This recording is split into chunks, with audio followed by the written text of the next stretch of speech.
Good morning, everyone. Let's talk about P4. How many of you have already worked with P4 or looked at the previous version of the language? Okay, we have a great crowd here. So you're ready. We'll cover a number of topics in this introductory presentation, and it will consist of two parts, approximately 1.5 hours each. First, we'll talk about data plane programming and what it is all about. And then we'll take a look at how those concepts are actually reflected in P4 language. And then we'll discuss the language in great detail. I'll use a number of examples, and later on when you do the labs, you will be able to use this knowledge to actually write the code. We'll look at how to solve some practical problems in P4, and there will be a number of short examples there as well. And I'll also talk to you about the language evolution and the most important, the high-level ideas that were reflected in P4 language. It is not required for you to know P4 14. We'll be talking about P4 16 here, but your general knowledge of network device programming will be very, very helpful. What is data plane programming? I guess because you are all here, I don't have to convince you a lot about this, but I want to clear out some misconceptions. We start with the very basics, and that is the standard telecommunications architecture. And very often we talk about the so-called three planes: the data plane, the management plane, and the control plane. And people often pronounce these words, but when you start talking about what exactly does the word plane mean, there are a lot of different opinions, and I tried to Google the term, and also the results were not very conclusive. But for the purpose of this particular presentation, I would like to define a plane as really a group of algorithms. And these algorithms, if you think about them, they're actually very, very different in terms of both which traffic they process, what kind of performance requirements they have, what are the methodologies that they're designed with, and even what kind of hardware they run on. They very often run on different hardware independently from each other, and they interact through well-defined interfaces. So today, we'll spend most of the time talking about the data plane. Now, let's talk about the other term, which is also very common nowadays in the industry. It is called the Network Operating System, or NOS.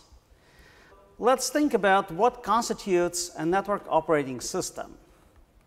Is the control plane a part of the network operating system? Sure, it is. How about the management plane? Probably it is a part of the network operating system too, at least a simple management plane, maybe CLIs, maybe SNMP, and so on. However, the question is, what about the data plane? Is data plane algorithms, are they a part of a NOS or not?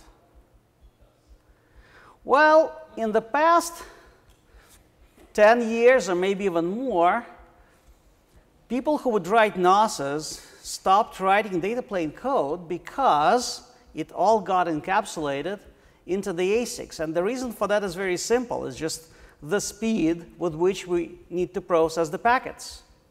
And this presents a certain challenge. So normally what happens is people think about the network they want to build. Then they design or they choose the NOS. And this NOS should correspond to the ideas that they have about the network.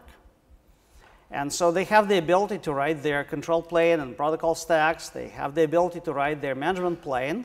But then when it comes down to processing the packets, what happens is they want to tell the chip, hey, that's how the packet processing should happen. And the device says, well, sorry, I have a very different idea about the world. I process packets in a very different way. And by the way, this is my data sheet or data sheets to prove that that's what I do and nothing else. And there is very little you can do about this. In fact, before, when I used to work for a company that produces fixed function devices, One of the favorite questions I had when they would come from the customers is when the question is about the feature that the device doesn't support. All I needed to do is to say, well, the device doesn't support it, and close the case and move on. But we believe that's really not how things should be. Wouldn't that be really nicer if the control plane designer could tell the device, well, please process the packets in this way. That's how I want the packets to be processed. And the device just says, yes, sir, and does exactly this. Think about it. For example, what would you say if you would meet someone and that person would say, I'm designing this cool text editor or this cool application for Intel CPU? That would sound odd, wouldn't it? Maybe they will say, I'm designing for this operating system, but even that is not cool nowadays, right? People design the programs they're supposed to be running everywhere. They don't think about the hardware they run. They think about the functionality. So it shouldn't be that different in the networking world. But for now, it is, unless you get a device that is programmed. And for example, it can be programmed in P4. That's why we're here.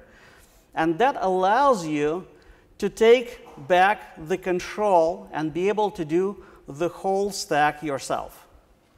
So then the data plane actually will be able to become a part of the network operating system. There are lots of benefits to this approach. One, obviously, is that you have full control and customization. You can execute the programs exactly the way you want them, exactly the algorithms that you want, and process just the protocols that you want.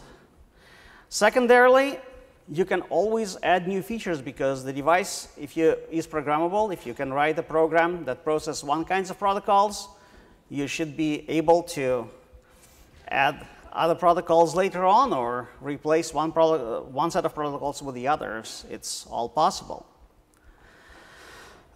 The other thing which is really important for many customers is exclusivity.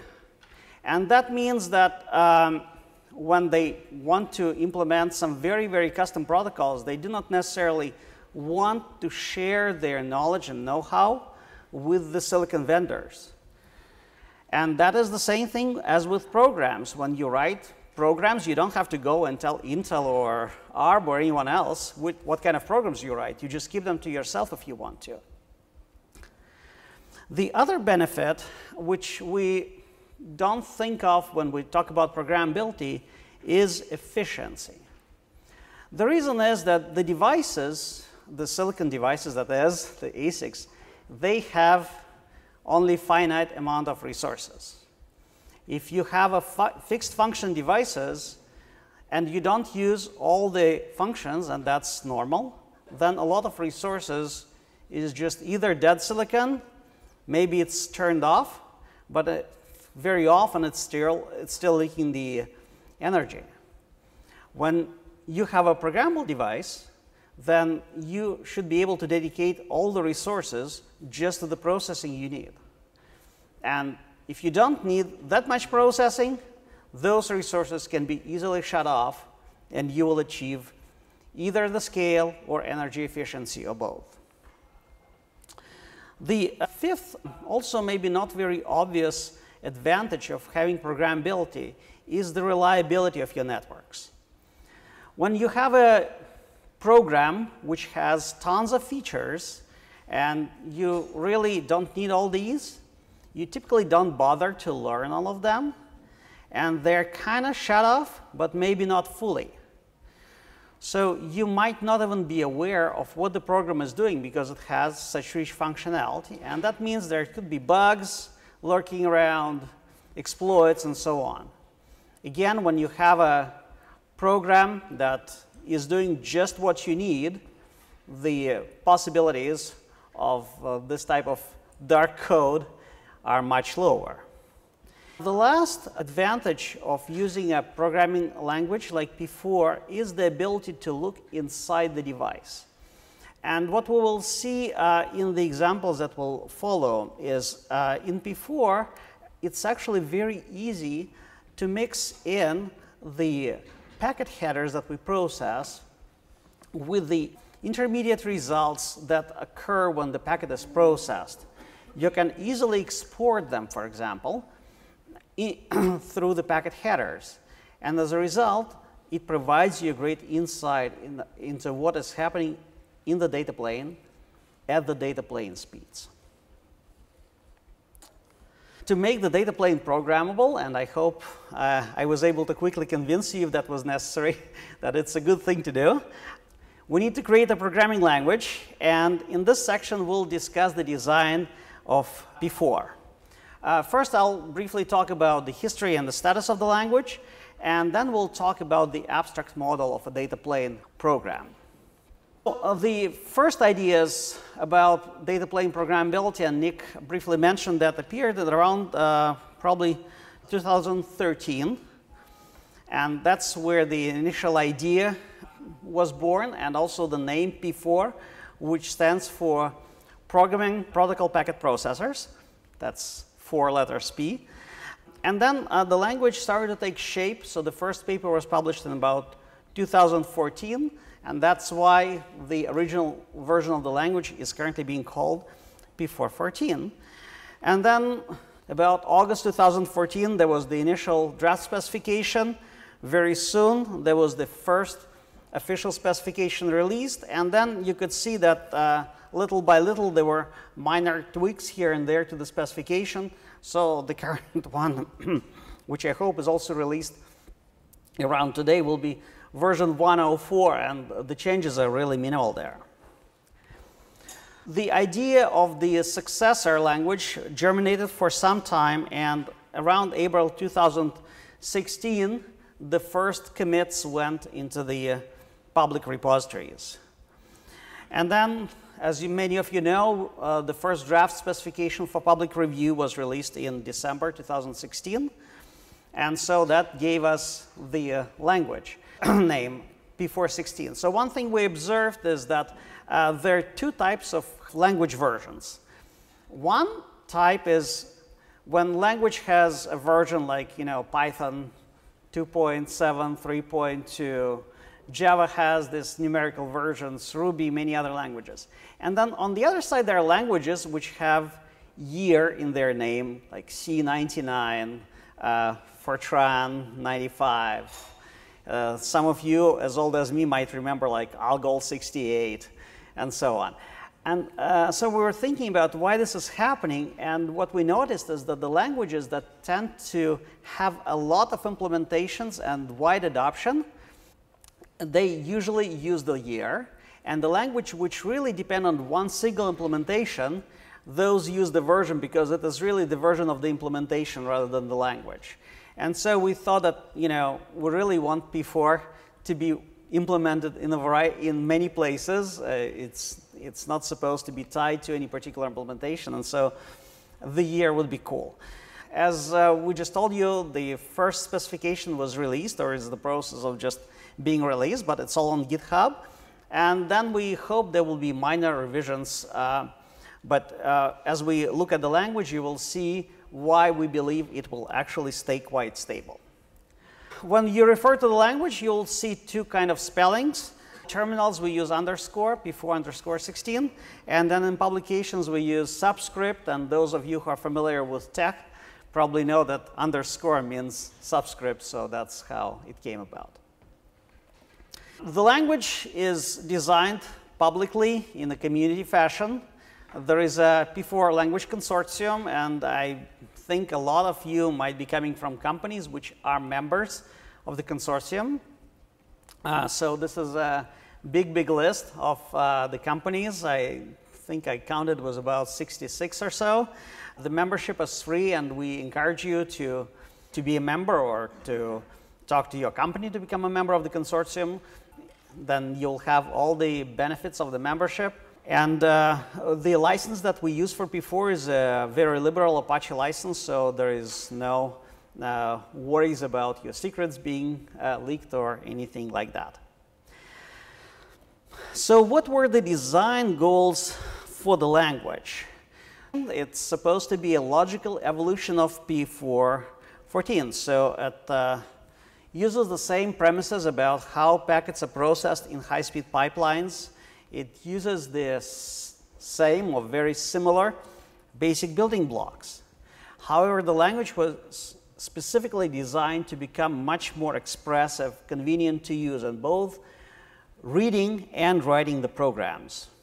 The semantics of the language was also much better formalized. So one of the things that definitely stands out is a very strong type system, but also what we will see, maybe not quite explicitly, is that some of the mechanisms that the language uses right now to describe a lot of advanced, or I would say platform-specific functionality, are done in such a way that allows you to avoid very unpleasant side effects that people saw in P4.14. The other thing that P4.16 brings to the table is support for good engineering practices, how the code can be structured, and I'll show you that, of course, during this presentation. The language still retains its target independence, so it supports a variety of targets. There will be a lab later on NetFPGA, which runs P4.16, I believe. There is support on SmartNICs, and there are software targets, and obviously switch ASICs as well. There is definitely an emphasis in P4 in terms of being able to efficiently support high-speed pipelines and high-speed ASICs, because other targets, they have a lot of other languages to be programmed in, but high-speed ASICs have pretty much just P4. We'll talk about language architecture separation in detail, and how the P4.16 data plane model was designed to be very, very flexible as opposed to P4.14, which mandated a particular data plane. There were some things that we didn't want to do in the language. So one is we didn't want to invent a lot of new constructs. In fact, if you count the number of keywords, P4.16 is actually a much smaller language than P4.14. It has probably like a half of the keywords P4.14 has, and there is a very good reason for that. The other reason you typically don't want to invent new constructs is because there are lots of programming languages out there. They've already tried, and over the course of the last 50 years found the best constructs. So whenever possible, we just like to borrow whatever exists, the good practices, and make them work for the networking. The other thing we didn't try to do is we didn't want P4 to become a general purpose programming language.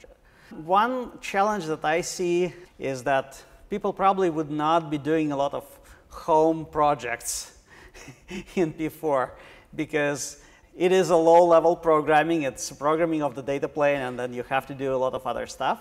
I don't expect people to write like text editors in P4 or compilers and things like that. Let's talk about the model of the data plane processing algorithm that P4 exposes to us. It's all based on the idea of protocol-independent switch architecture. It's an abstract packet processing device. It also served the basis for P4.14, so let's take a look at how it works. It consists of the several key components. One is programmable parser. Because the parser is programmable, programmers should be able to specify the packet formats that they want to process. The second important portion is the programmable match action pipeline. That's where the actual algorithm is executed. And the last portion is the deparser, which assembles the packet back into the stream of bytes. All these four are actually connected, and this, what in some devices is called the metadata bus, which carries the intermediate results from one stage to another. As we'll see later, all these first three portions are probably optional, so you can live without them, but you definitely need something to pass the results in between. So that's, that metadata bus is very, very important thing. So let's see how the packets are processed in such a device. And this is a very abstract, high-level scheme, but I think it should help us to understand what's going on. So the packet first arrives to programmable parser. The programmable parser is a very simple finite state machine that starts to convert the byte stream that arrived into it into what we call the parsed representation or set of headers. So for example, it first extracts Ethernet header, then it looks at the ether type, decides whether to extract VLAN tag or extract IPv4 header and so on. It finishes extracting those headers, and then these headers are passed to the programmable match action pipeline. Match action pipeline performs the same operation all the time. It knows how to perform a match on something and execute an action. That's why it's called match action. For example, if we forward L2 packets, we match on the destination MAC address, and the action would be send the packet to the port. If we perform IPv4 forwarding, then maybe we'll match on the IPv4 destination address, and the action will be more complicated. We'll replace the destination MAC address, the source MAC address, decrement the TTL, send the packet to the port, and so on and so forth. Every time this match in action occurs, the new results are being generated. These results mean that maybe some of the headers will be modified, or maybe the new intermediate results will appear. And so this goes for as many stages as you have in your pipeline. Packet headers and metadata, so these intermediate results, get transformed after each stage. And when they finally arrive to the last stage, there are only so many headers, and that's probably what you want to output onto the wire. So the packet goes into the last unit called the deparser, which basically assembles those headers and sends them out. This is the very basic processing scheme. This device has no idea about the protocols, so it doesn't know what it's processing. Does it process Ethernet, or does it process IPv4 or MPLS? It doesn't know. It just simply does this match on whatever it was told and the actions. The purpose of the programmer is to write some sort of a program, and the purpose of the compiler is to go and map this program onto the device. So on top we see a very schematic representation of a program where there are like L2 and then IPv4 and IPv6. I see there's a little typo processing there, and the ACLs. And so the compiler can choose to map those tables onto the device stages in a certain way. There could be a more complicated program, this time without the typo. So the compiler can go and map it onto these stages in some different fashions. So for example, it can go and choose and split the IPv4 table over the physical resources in such a way that it occupies more than one stage, because there is not enough place in the second stage for the whole IPv4 table. That should be quite possible, and we'll talk about why it is so. The reason is that when match in action is performed, typically after the match we have a result which not only represents the action that we want to execute, but it also represents where do we want to go after the match. You can call it the next table. When the match is done on the IPv4 table in the second stage, there might or might not be a match depending on where the particular entry is in this table. So if the entry is found, then the next table will be go to ACL.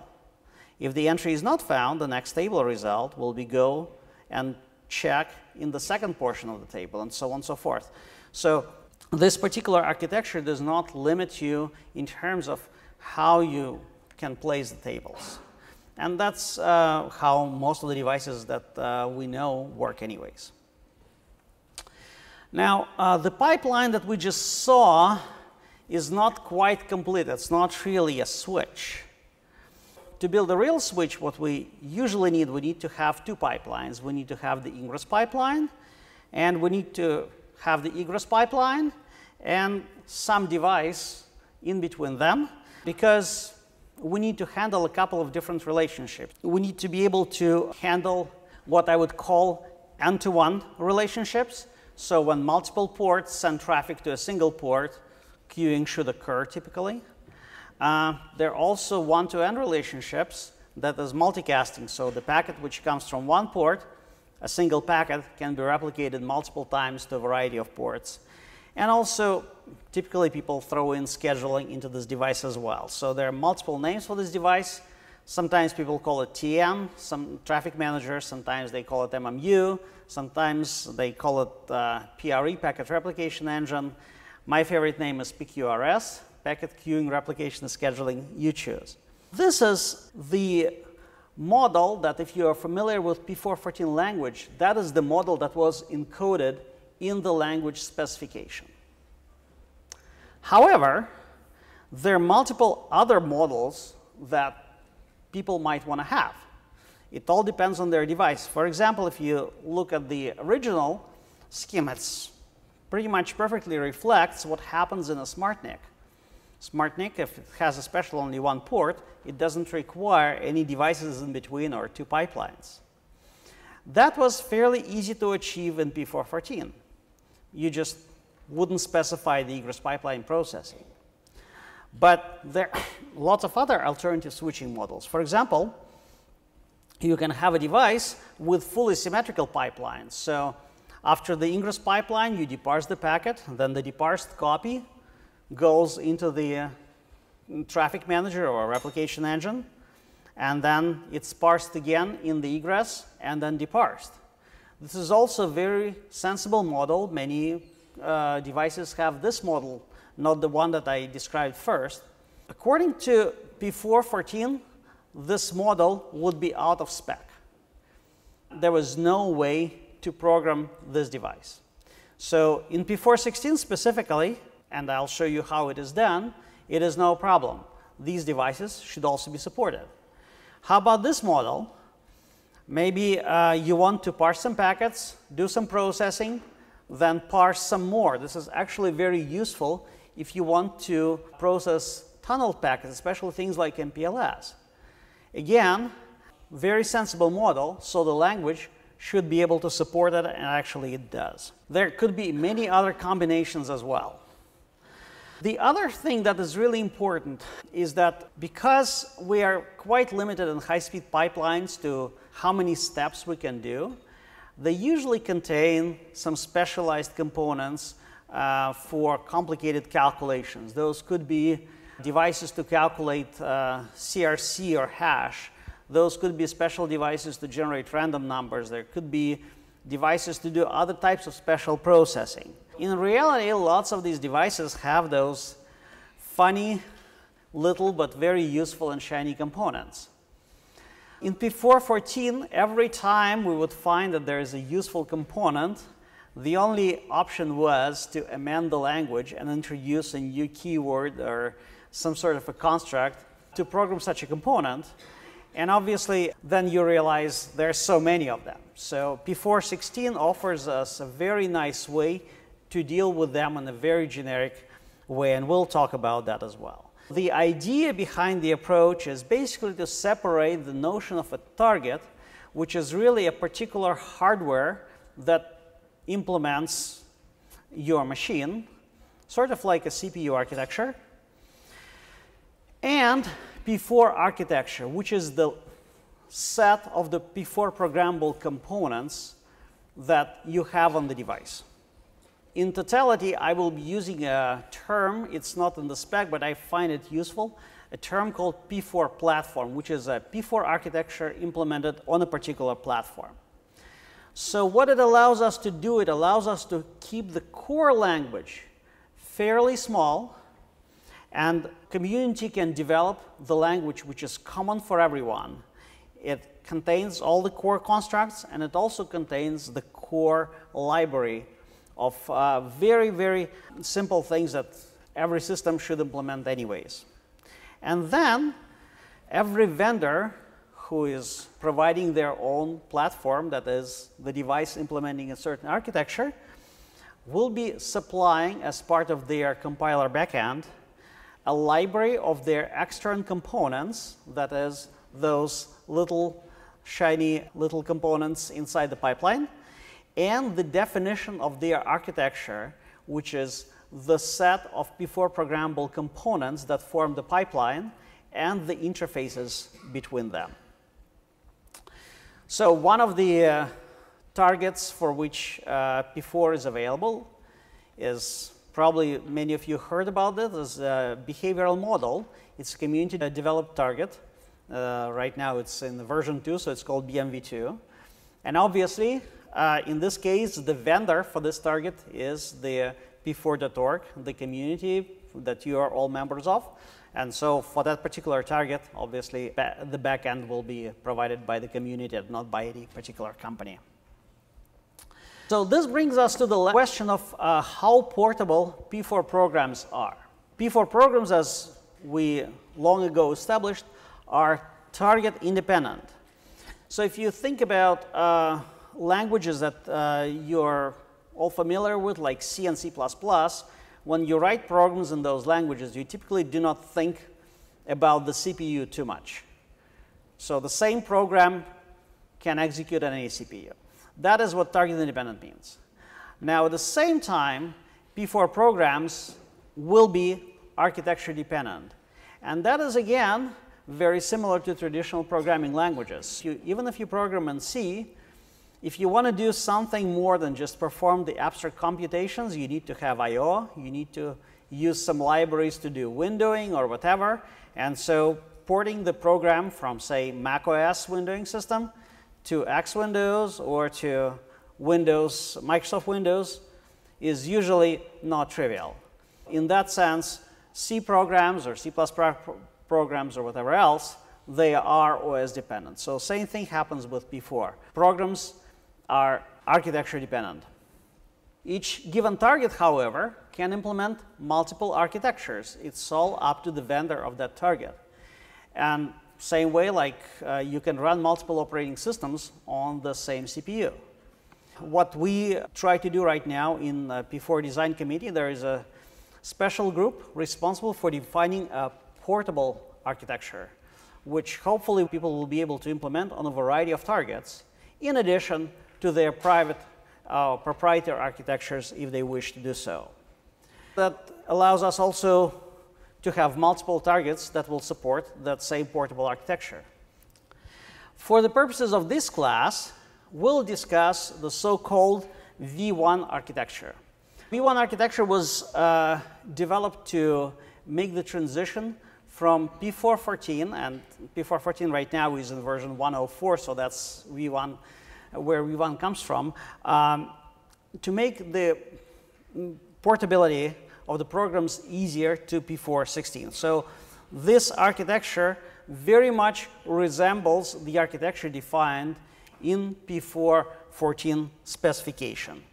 And not surprisingly, it's implemented on the existing BMV2 simple switch platform or target that many of you might already be familiar with, and that has been happily executing P4.14 programs for quite a while now. I will tell you that this architecture does not exploit all the capabilities of P4.16, and so there are many more architectures to come. I think those of you who will be taking the NetFPGA class might see the example of a different P4.16 architecture for NetFPGA. I'll introduce you the basic structure and the facilities of this V1 architecture as we go and look at the various examples. Any questions so far? Okay. Now let's take a look at the basics of the language. P4.16 has 6 big categories of language elements that allow us to program those flexible pipelines. At the very base, we have a set of data types and operations for them. Those are bit strings and headers, and they basically describe what happens in between those stages, how the data is transferred from one stage to another. Then P4.16 also has a fairly rich set of expressions, something very new compared to P4.14 where expressions were absent. Also, it has the list of the operators. On top of that, we have 2 big constructs which represent our actual flow. There are controls, And the controls describe the processing in both match action pipeline and in the deparsers. And then there are parsers which represent a different programming style, a finite state machine style as opposed to linear programming. And they obviously are designed to represent what kind of processing happens in the programmed parsers. And then under the horizontal line, we have two other elements of the language that we will not spend a lot of time talking, because you're not going to write these, but you will be using those. So it will be the providers of the architectures who will be writing these. These are the elements that allow us to describe the architecture, and the elements which allow us to describe the externs.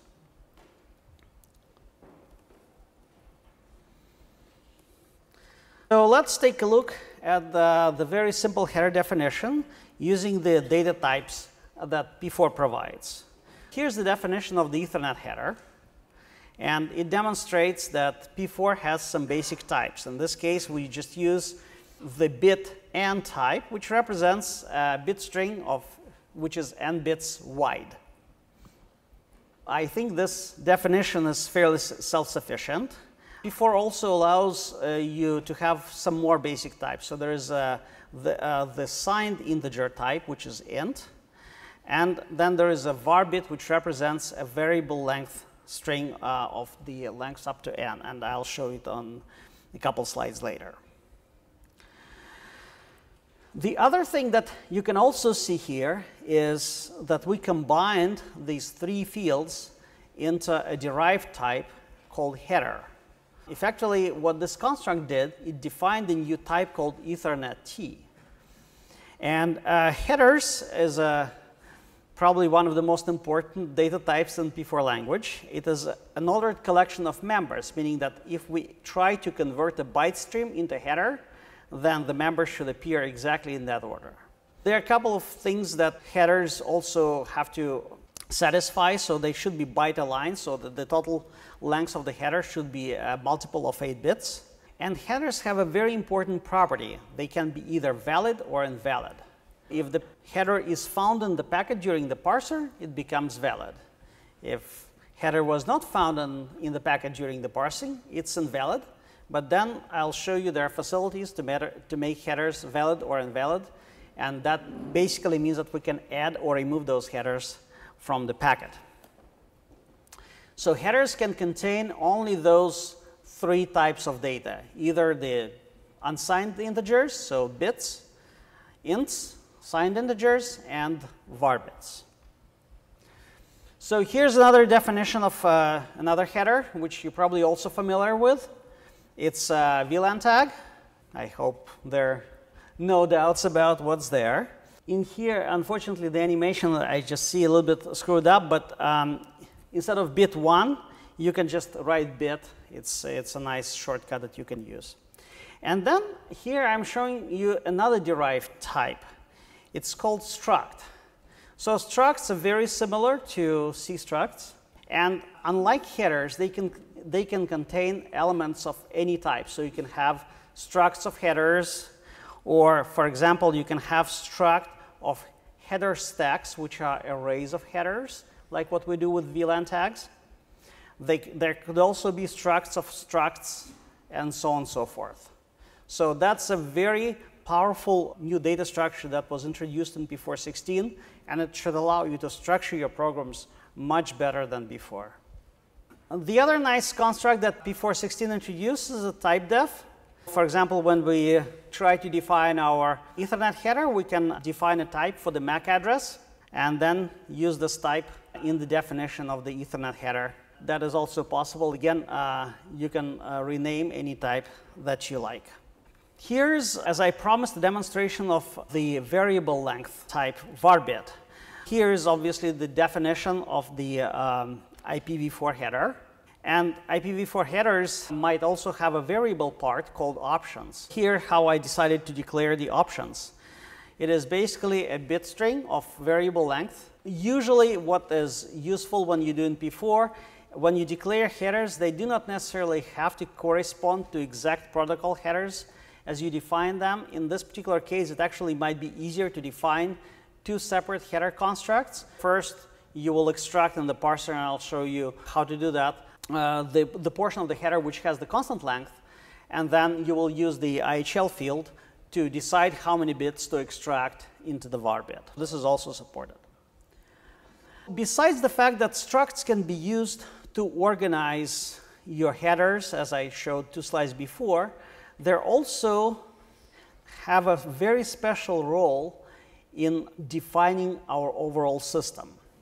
They can be used to define the set of data that is passed from one P4 programmable component to another, or from the proper of the overall platform, the overall device, into the P4 programmable component. So they can be used to define those interfaces. If you think about the data plane, it's really something that is a black box.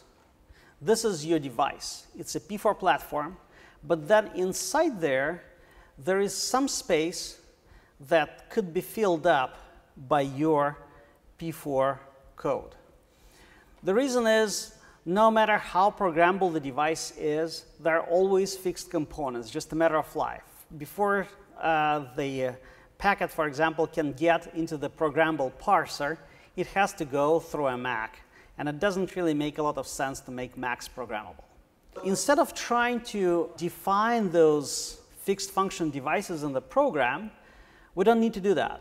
What we should be doing, we should define the interface, how the fixed function portions can interface with the programmable components. And that's exactly what we'll do. So for example, in this sample architecture, what I'll do is I'll define some common types that will be used to interface with my hardware. For example, port ID may be a 9-bit number, maybe the multicast group ID, and so on and so forth. And then the provider of the architecture will tell me that when the packet comes into the parser, one of the things that will be parsed in will be a structure representing this intrinsic metadata, and that might contain things like, for example, the port the packet ingressed on, and maybe some additional flags, whether the packet was resubmitted or not. When the packet goes into the pipeline processing, there will be another struct representing the data that, again, the fixed function components want to pass into that P4 programmable portion. And so that struct might contain, for example, again, the ingress port and maybe the timestamp that the hardware put on the packet. And there could be a lot of other things. It all depends on how complex the architecture is. BMV2 has certain standard metadata that we'll look at. Other architectures will provide theirs. And then when the packet finishes processing, the pipeline can set some other metadata. It can be represented by the output structure. And so that's where, for example, you might be able to set the ID of the port where the packet should go to, or the multicast group ID, or you can have a flag which indicates whether you want the packet to be dropped or not. And so this is an extremely powerful concept. As we look at this further down the presentation, you will see that actually in the P4, we just have to manipulate this data and let a lot of these components in between do a lot of interesting things with the packet. The question is how the structure ingress output will be populated. The answer is, during the packet processing, as you execute your algorithm, you will somehow determine the output port, and you will fill it in, and then the component, like a traffic manager that sits in between two pipelines, will direct the packet appropriately. How you will calculate those values really depends on your fantasy. It's just your program, so you're not limited to any particular ways of deriving those.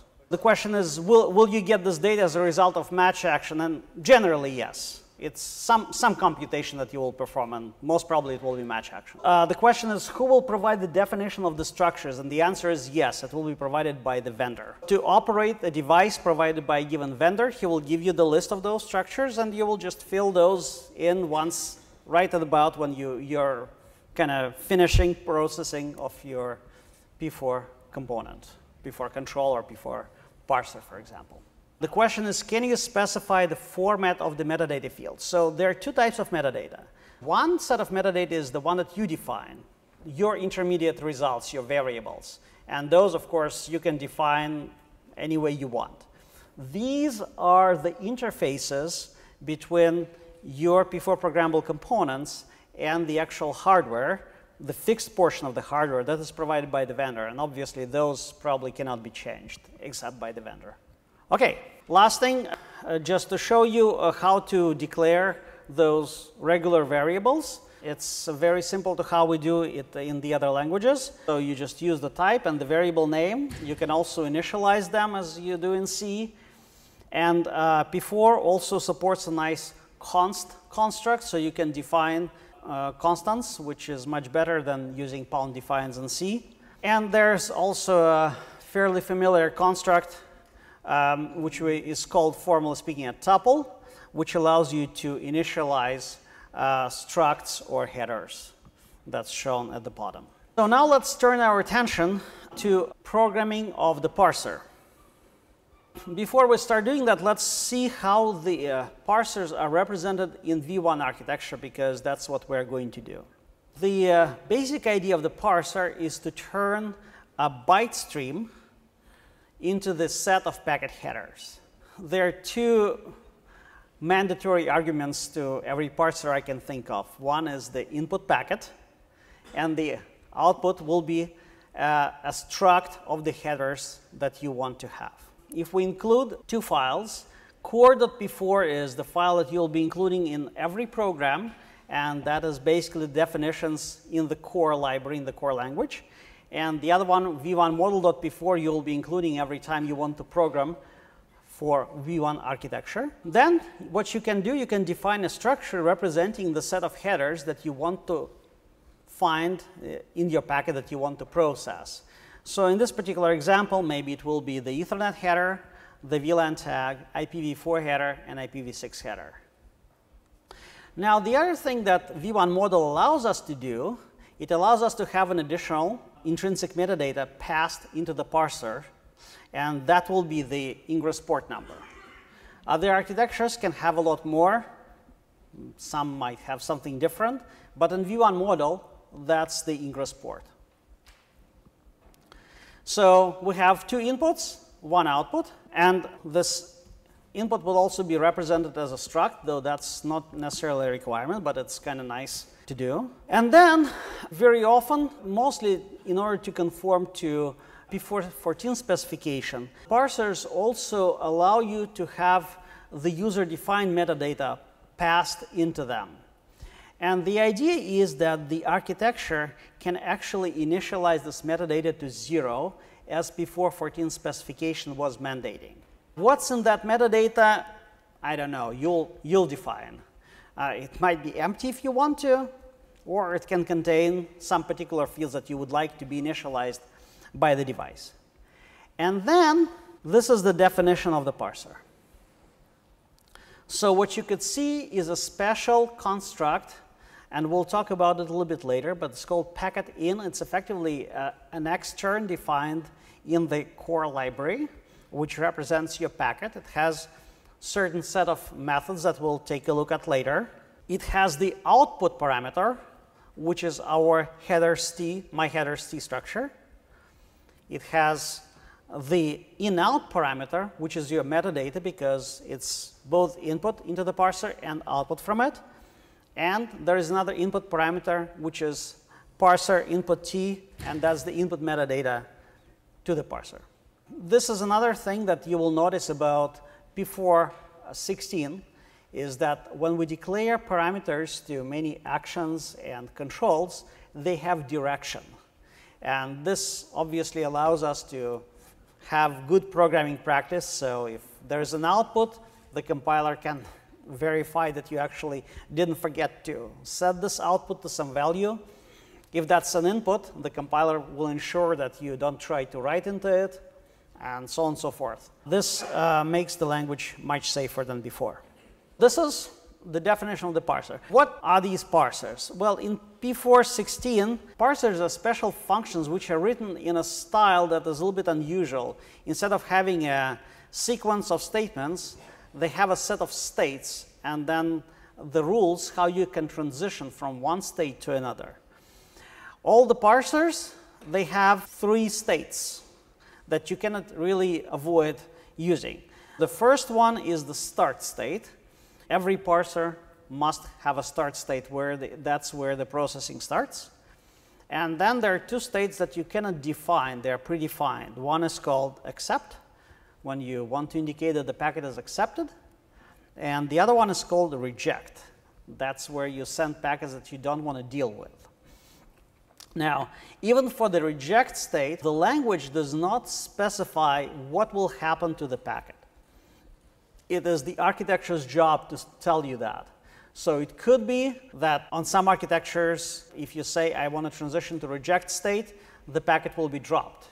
In some architectures, they will just set some intrinsic metadata and send it to the ingress processing function, and then you'll have to deal with that on your own and so on. Again, the reason is that we want to be able to cover any number of different arrangements as much as possible. What you can do is you can define a lot of states inside this cloud. Those will be your defined states, and they will show how to parse the packet. Let's implement a very simple parsing state machine. This is the declaration of the parser. And this is the V1 declaration. So in V1 architecture, we actually use standard metadata T to define all the metadata that goes into all the parsers and the controls. We'll start with the start state. And nowadays, pretty much all the packets start with the Ethernet header. So to get this, we'll use an extract method, which is defined in the spec as a method in the core type packet in, which takes a given number of bytes and places them into the header. So remember that header, HDR, is a struct which contains multiple headers. One of them is the Ethernet. So now we took the first 14 bytes out of the header and put them into the header Ethernet. The next thing we need to do is decide which state do we want to transition to. And how we would do that, we'll take the ether type inside the Ethernet header and decide if this is 8100 or 9100, we'll transition to state parse VLAN tag. If that's 800 hex, we'll process what? We want to extract IPv4 header. 86DD IPv6 header, 806 parse ARP. And if it's some other ether type, most probably that's a generic L2 frame, so we'll just transition into the accept state. Easy. We can do another state, for example, parsing VLAN tag. This time, we'll extract a single tag. Now, in this particular case, we'll use a special construct, because if you remember the initial definition, the VLAN tag was defined as a header stack in the structure, so it had multiple elements. Next means that we're extracting into the next available slot. So in the beginning, you'll be extracting VLAN tag 0. If you get into the state next, another time, you will extract VLAN tag 1 and so on and so forth. And then again, we'll perform transition. This time, we use another special method on the special member, actually, of the header stack called last, meaning the last extracted one. So we just extracted VLAN tag 0. Now we'll look at VLAN tag 0 ether type, and we decide how we want to transition. And one of the possibilities is transitioning back to the same state. The other states could be very simple. If there was a leaf state, basically what you do for IPv4, you just extract IPv4 header and transition to accept state. IPv6 state, you can transition to accept state as well. This is how parsers are basically written. If you look at some of the sample programs, they typically contain standard headers definitions and this type of parser, so you can just reuse them if you would like. So the question is, how do we check the bounds? There are actually 2 answers for that. One answer is, in many cases, the compiler will probably flatten the states Like in this particular case, the compiler will just see that the array has 2 or 3 members, and it will just flatten the state for you, and so there will be no out-of-bounds conditions. That's fairly typical as long as there is only one path through the loop. If there are multiple paths through the loop, the compiler will not be able to flatten it. And we'll talk about that in a moment, but I'll tell you right away that there are certain exceptional conditions that the parser will notice, and I'll show you how they're processed in a couple slides later. The other header that we defined was the ARP header. So the ARP header contains 2 parts normally. There is a fixed part, which describes what kinds of protocols this ARP header is for. So it shows you the physical layer, or like the L2 layer, is it Ethernet or not, and the L3 layer, it could be IPv4, IPv6, and so on. And then there is this variable portion of the ARP header, which depends on those protocols. When we want to parse the ARP, we'll probably have to define 2 headers and subsequently 2 states. So in the first state, we'll extract the ARP packet, and then we'll perform a transition based not on 1, 2, but on 4 fields in the ARP packet, because they all should match. Basically, we have to make sure that the hardware type is Ethernet, protocol type IPv4, that the hardware length corresponds to Ethernet, and protocol length corresponds to IPv4. And those are just constants that you can define at the top level of your program. What you could see in this particular case, the select takes several fields, and then you can match. It's kind of the end of all these 4 fields. And then if they all match, then you transition to the next state, which you will parse ARP IPv4. That's the leaf state. You'll just extract that header and go into the accept state.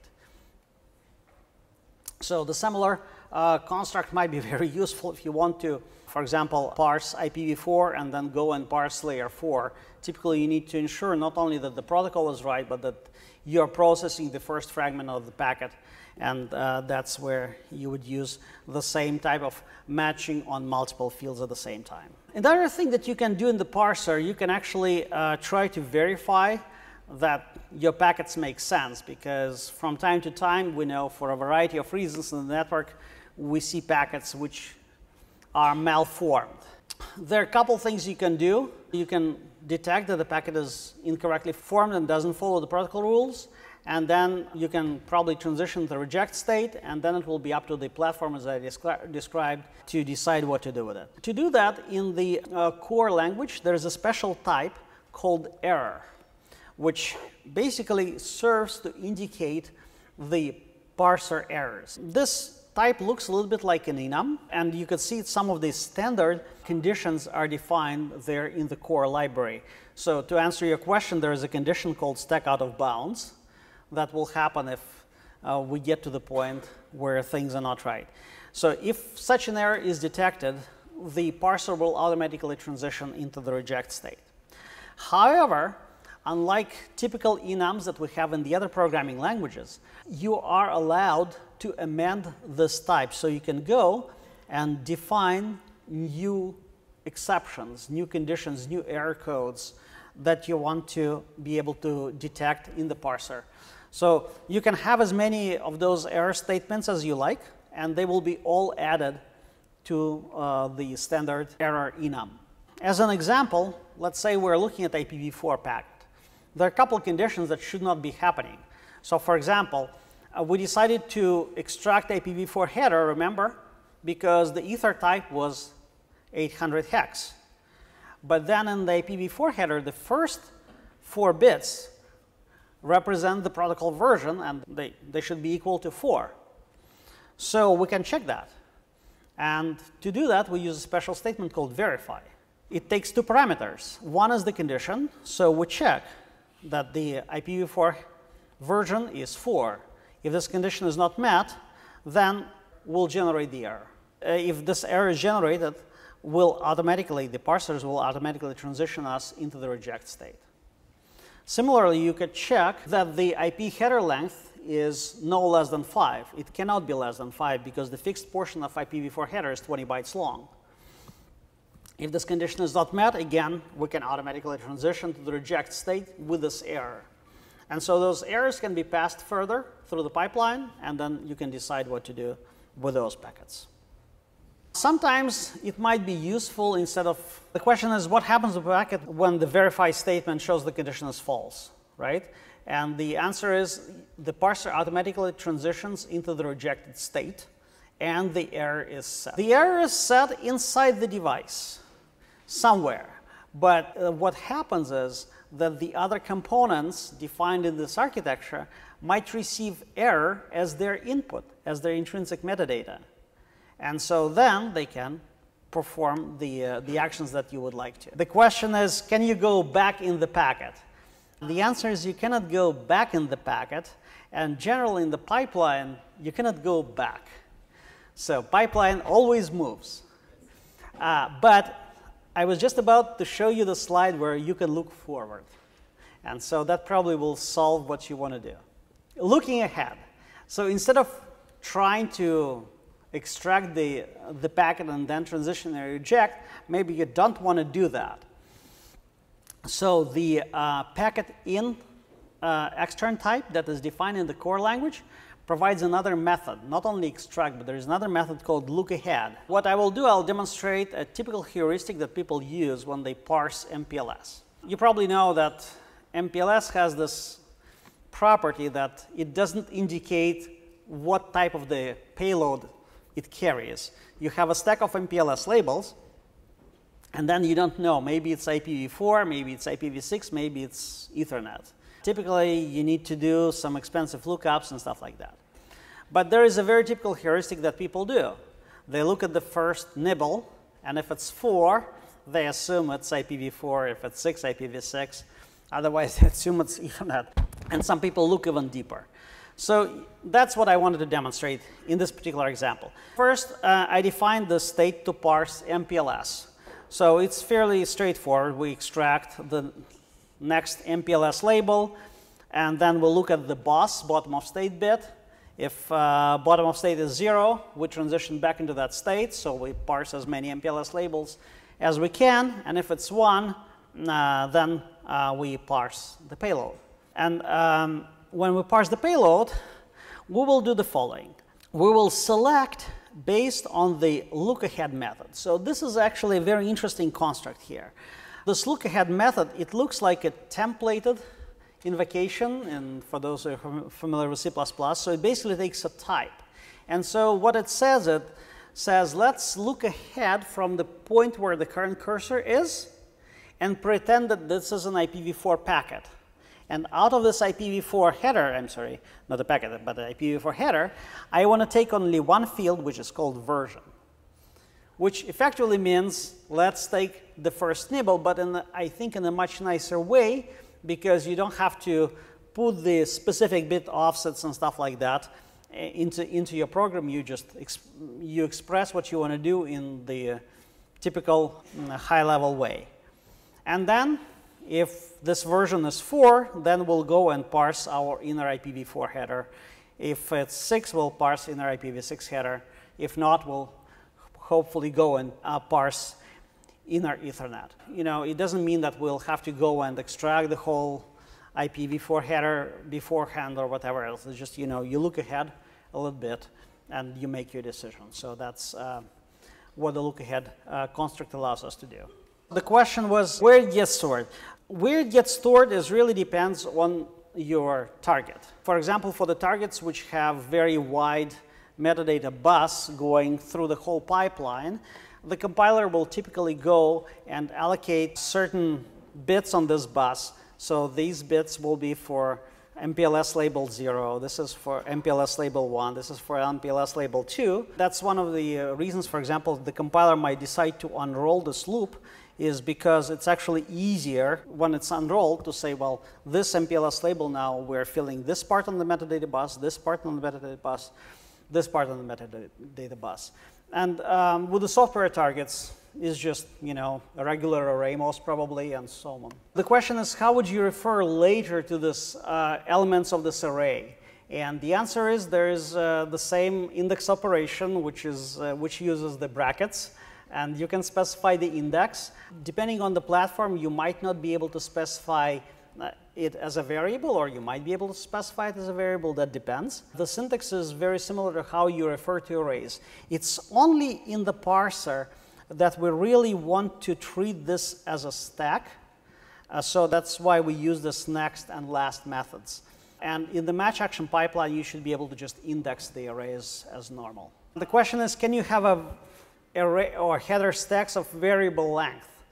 The answer is they always have variable length, but only to a certain limit. So when we write in the definition that like VLAN tag 2, it doesn't mean that you must have 2 VLAN tags. It means up to 2 VLAN tags. So if you write MPLS 5, that will mean up to 5 MPLS labels. How many of them depends on how many times you visit this state. The question was, do I need to know the maximum number of labels or VLAN tags that I need to process in my program? And the answer is yes. Keep in mind that obviously in the software world, we're kind of used to the fact that you can just allocate memory to no end.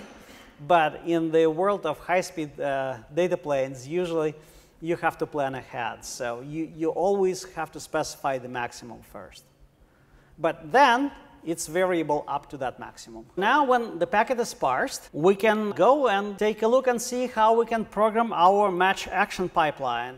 The match action pipeline has 3 main elements. There are controls, actions, and tables. In P4, controls are very similar to C functions, but without loops and without recursion. The algorithms that we can use controls to express, you should be able to draw them as a DAG, so-called, a direct acyclic graph. So you can only go forward. Again, because pipelines always move forward. At some point, I was thinking about that, but maybe many of you saw that movie, The Modern Times, with Charlie Chaplin, where he works at the plant, right? And there's this pipeline where the assembly line, and he is a little bit late, and he has to run to catch up. So the same things happen with the hardware. They always move forward. You cannot do anything about it. In using the controls, you can express any type of processing that happens in these pipelines. And it's very simple because it's either a sequential execution, or it's a simple if statement, or it's a switch statement. That's basically the only controls you can have. You can also have a forward go too, and I'll talk about that a little bit.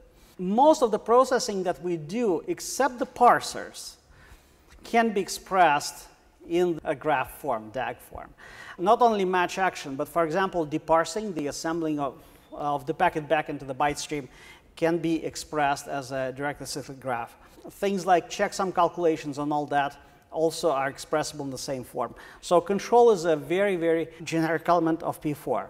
Similar to how parsers are, controls interface with the other blocks through either user-defined headers or metadata, or through the intrinsic metadata that comes with the architecture definition. Let's look at a very simple example. We'll write a program that I called, in my directory, it's called Gump.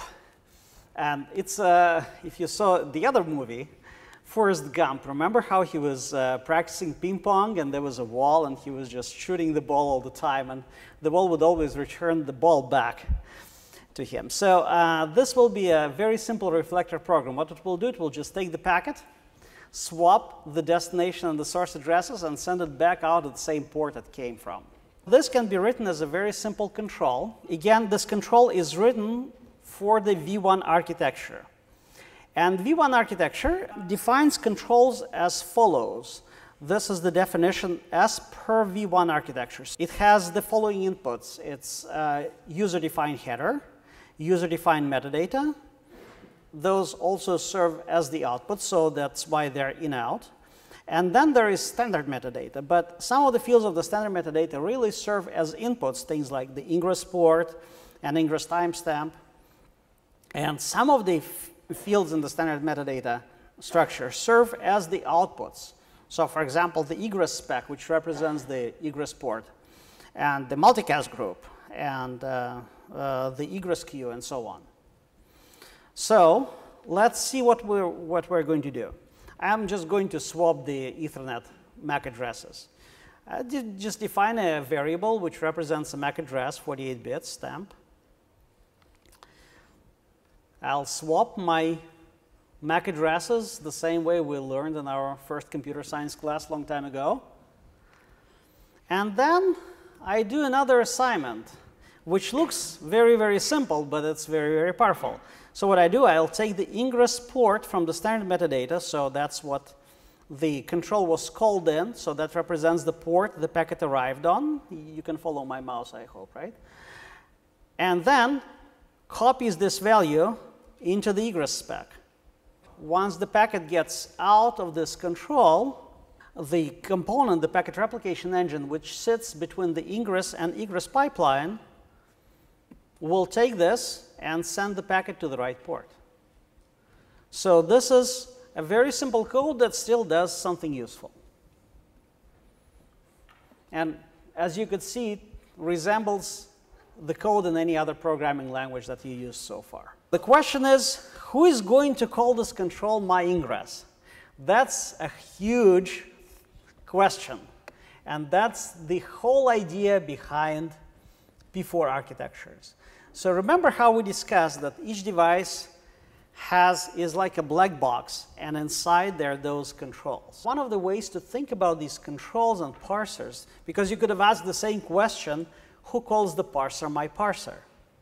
The answer is the architecture or the platform will call it. So think of those as the callbacks that you write for your networking device. For example, you can think of your whole architecture, the whole device, as some black box that when the packet comes in, it calls the parser first, gets the results back, then calls the ingress pipeline, gets the results back, calls the packet replication engine in the middle.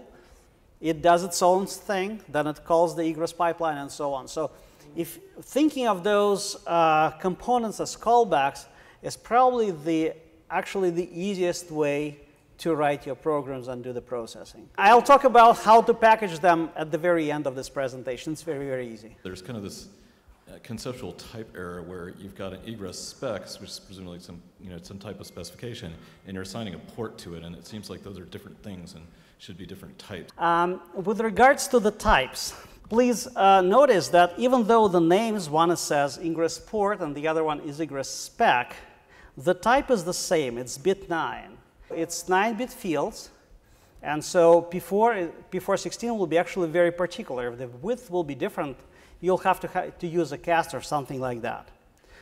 The other thing that I want to mention is that these names are not part of the language at all. So these are the parts of the V1 architecture, which was specifically designed to be compatible with P4 14 specification. And that's why it retains all those annoyances. Once we get to specify other architectures for P4 16, like for various devices that you'll be using, or, for example, the portable switch architecture, it will definitely have much better naming than this one. I see you showed that. Thank you. The question was, does it mean that we support only up to 512 interfaces? Again, this is how the V1 model is defined today, because that is what BMV2 does right now. Again, on any particular device, if you get a device from some other manufacturer which supports 2,000 ports, then obviously this port will be 11 bits wide and so on. So again, please, it is very important to remember that these are all not parts of the language anymore, not parts of the language specification. It is just some architecture that is provided to you. The question was, as a vendor, can I define my own metadata? That will be the whole point. So what you will do as a vendor, like if you imagine yourself being a person who writes the backend of P4 compiler for your device, you will open the datasheet of the device. That probably will be done before you get to write your compiler. That typically happens in the hardware world. And you will just read this datasheet of the device and see, well, these are the interfaces, and you'll just code them in P4, and that will be your architecture definition. You'll have to make sure that your backend understands this and provides the proper interfaces to your customers. Okay, so then it's actually a good logical point to stop. I'll see you back in 20 minutes and we'll continue. Thank you.